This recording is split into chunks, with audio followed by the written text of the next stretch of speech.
नमस्कार दोस्तों। उत्तर भारत के पहाड़ी इलाकों में एक गुरु का आश्रम था। उनके पास सुदूर क्षेत्रों से शिष्य शिक्षा ग्रहण करने आते थे। गुरु शिष्यों को धार्मिक के साथ व्यावहारिक शिक्षा भी देते थे। सभी शिष्य शिक्षा समाप्ति के बाद अपने घरों को लौट गए, लेकिन एक शिष्य वहीं आश्रम में ही रह गया और वहीं रहने लगा। एक दिन उसने गुरुदेव से कहा, गुरुदेव, मुझे कुछ समझ नहीं आता है, कोई मार्ग दिखाई नहीं दे रहा है। अक्सर मैं उन चीज़ों के बारे में सोचता रहता हूँ जिनका निषेध किया गया है। मुझे उन चीज़ों को प्राप्त करने की इच्छा होती है जो वर्जित है। मैं उन कार्यों को करने की योजना बनाता रहता हूँ जिन्हें करना मेरे हित में नहीं है। मैं क्या करूँ? गुरु ने शिष्य को पास ही रखे गमले के पास एक पौधे को देखने के लिए कहा और पूछा, यह क्या है? शिष्य के पास इसका कोई जवाब नहीं था। गुरु ने बताया, यह एक विषैला पौधा है। यदि तुम इसकी पत्तियों को खा लो तो तुम्हारी मृत्यु निश्चित है, लेकिन देखने मात्र से यह तुम्हारा कोई अहित नहीं करेगा।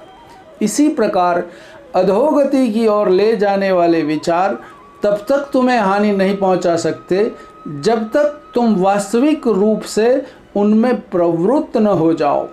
इसलिए कहते हैं कि मन में उठने वाले गलत विचारों से विचलित न होते हुए अपने मकसद पर से ध्यान नहीं हटाना चाहिए। मन में विचार तो आते हैं, हमेशा आते रहेंगे और आते ही रहेंगे। आने देना भी चाहिए, पर यह ध्यान रखना ज़रूरी है कि विचार मन पर कब्जा न कर ले, विचार मन पर हावी न हो जाए, मन विचारों के अधीन न हो जाए। मन के अधीन जब तक विचार रहेंगे तब तक ठीक है, पर जब विचारों के अधीन मन हो जाता है तो सब कुछ उल्टा सीधा हो जाता है। सावधानी तो रखनी ही होगी।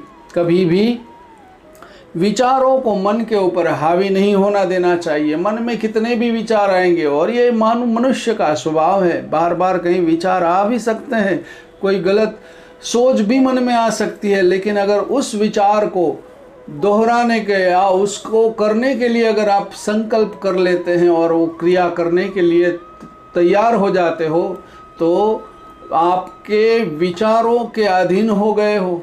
कभी भी मन के अधीन रहना है, विचारों के अधीन नहीं। मन को अगर कमज़ोर बना लिया तो आपकी हानि हो सकती है।